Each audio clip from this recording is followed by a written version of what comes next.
और ये कोई साधारण सी नानी नहीं है पार्वती जी की, और ना ये नाम कोई साधारण सा।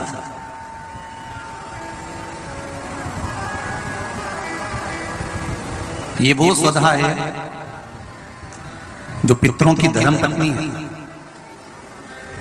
और पितरों की धर्म पत्नी है।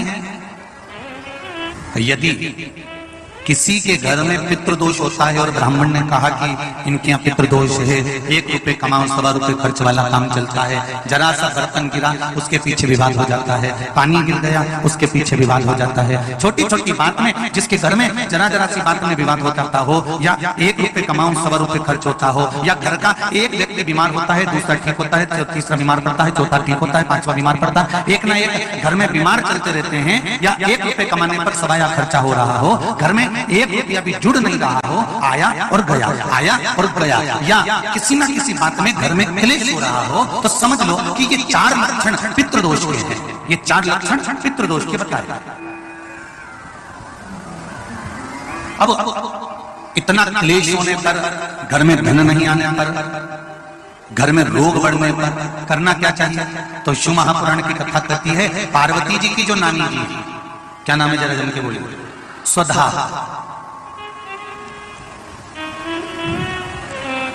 जो पितृलोक में रहे और पितरों के साथ में रहने के बाद एक बार इनके मन में यह भाव प्रकट हो गया था कि मैं पितृलोक में तो रह रही हूं, आपके साथ में रह रही हूं, पर मेरा मन शंकर भगवान की आराधना में लगा रहता है। तो स्वधा भगवान शिव की आराधना करने जब जाती थी तो पितृ उनकी आराधना के लिए संपूर्ण सामग्रियां सिद्ध कर देते थे, और संपूर्ण सामग्रियां सिद्ध कर स्वधा को दे देते, और स्वधा जाकर पितृलोक से जाकर भगवान शिव की आराधना।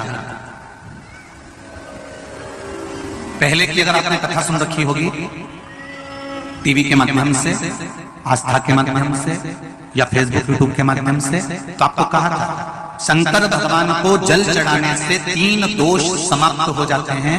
पहला पितृदोष, दूसरा कालसर्प दोष, और तीसरा वास्तु दोष।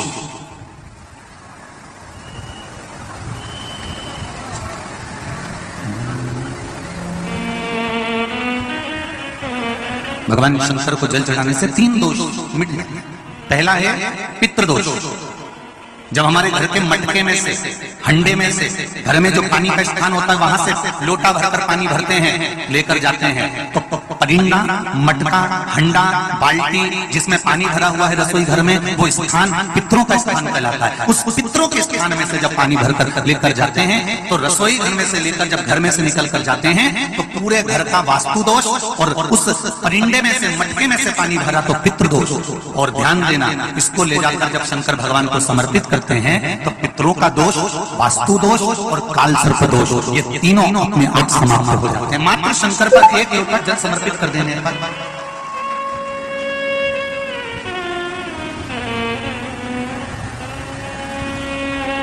केवल 1 लोटा जल चढ़ाना।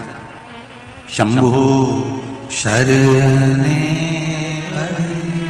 मां घड़ी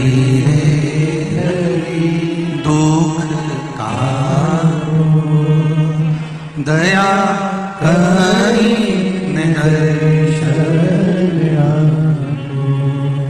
दया करी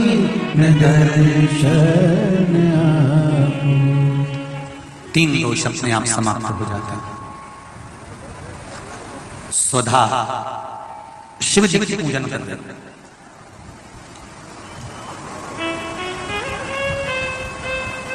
इतने में किसी ने आकर कह दिया, सुधा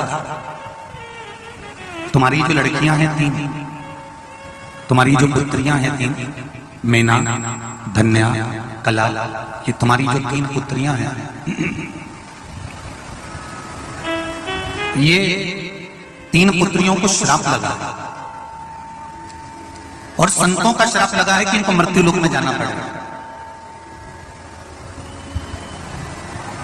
स्वधा ने कहा, यदि मैंने शिव की आराधना करी है, यदि मैंने शंकर भगवान की आराधना करी है, शिव की अर्चना करी है, शिव की पूजन करी है, शिव की आराधना करी है, तो मैं ये विश्वास रखकर कह देता हूं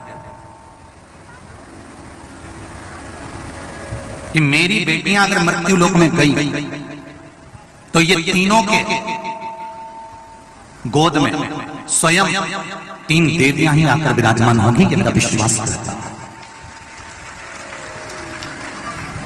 आस और विश्वास ये दो हर किसी पर नहीं किया जाता। बोलो सही है कि गलत है? आस भी हर किसी से नहीं लगाई जाती, आस उसी से लगाई जाती है जो पूरा कर सकता है, और विश्वास भी उसी पर किया जाता है जो पूर्ण कर सकता है। इसीलिए आप लोगों से करबद्ध निवेदन है, दुनिया के लोगों से आस मत लगाकर बैठना कि हमारा लड़का बड़ा होगा, उसकी जब शादी करेंगे तो वहां से कन्यादान में 1 लाख रुपए मिल जाएगा, वहां से 2 लाख रुपए मिल जाएगा, वहां से टीवी मिल जाएगी, वहां से फ्रिज मिल जाएगा, वहां से ये सामान मिल जाएगा।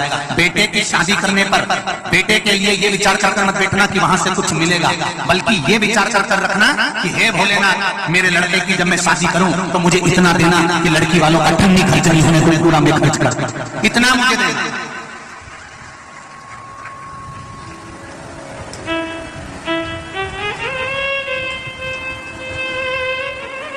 हम क्यों लड़की वालों से आस लगा कर बैठे कि लड़की वाला आएगा तो लड़की वाला फ्रिज देगा, तो लड़की वाला टीवी देगा, तो लड़की वाला एलसीडी देगा, तो लड़की वाला ये देगा, तो लड़की वाला क्यों? और दुख यही चालू होता। इतनी आस लगाकर बैठी थी और लड़की वालों ने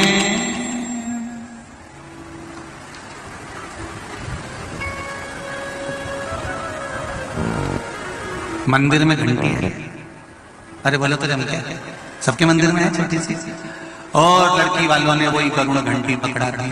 तो विचार करिए, फिर जब आस टूटती है ना तो घर में क्लेश होता है। आस जब टूटी ना, हम आ गए थे, बताओ, हम इतनी सास पिटारी आई, सास की अटैची आई, उसमें 2 साड़ी अच्छी रख देना थी, ऐसी बेकार साड़ी आस लगा के बैठी थी ना, टूट गई। अरे हर पल हर घड़ी हर क्षण उसको 1 लोटा जल समर्पित करना मत भूलना। 1 लोटे जल की परिभाषा को जानना, और वो जाना सुधा ने तुरंत कह दिया, मेरी बेटियां अगर कुछ प्राप्त करेंगी तो शिव तत्व से प्राप्त करेंगी। मैंने अगर शंकर भगवान को 1 लोटा जल चढ़ाया है तो मेरी बेटियों को दुख नहीं झेलना पड़ेगा, ये मेरा विश्वास करता है। और वही हुआ। सुधा की 3 बेटियां थी, मैना, धन्या और कला। मैना की गोद में पार्वती, धन्या की गोद में माता जानकी, और कला बनी कीर्ति, जिसकी गोद में राधा जी खेली है। ये कोई साधारण सी स्थिति?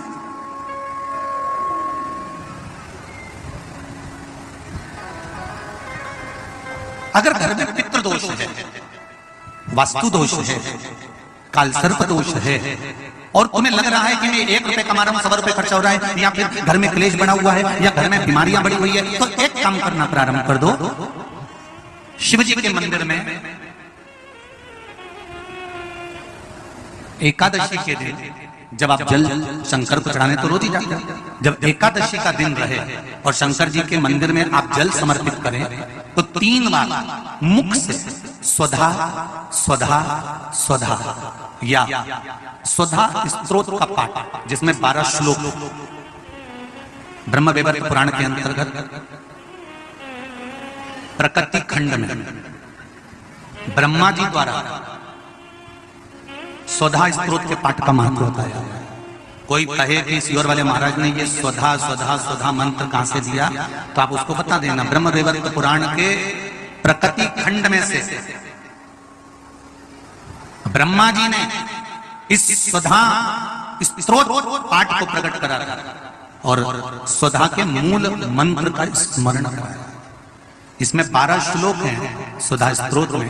अगर स्वधा स्तोत्र नहीं पढ़ सकते तो 3 बार मुख से क्या बोलना है, जम के बोलो जरा, स्वधा स्वधा स्वधा।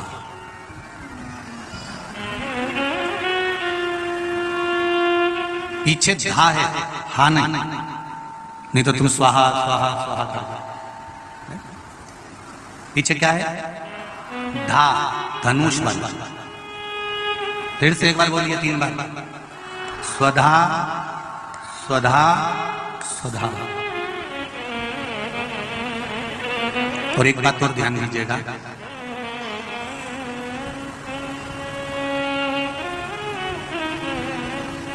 यदि कोई बुद्धि से विकलांग हो, विवेक काम नहीं कर रहा,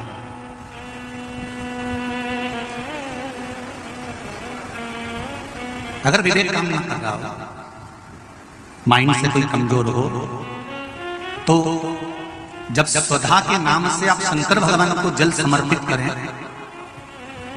स्वधा स्वधा कहकर उस जल को समर्पित करें, तो पितरों का स्मरण कर कर वही स्वधा को समर्पित किया गया जल, जिसको विवेक की तकलीफ होती है, बुद्धि की तकलीफ होती है, अपने पितरों का, अपने पूर्वजों का स्मरण कर कर उस जल को उस विवेकहीन व्यक्ति के दोनों भुकुटियों के पास में लगा देना चाहिए।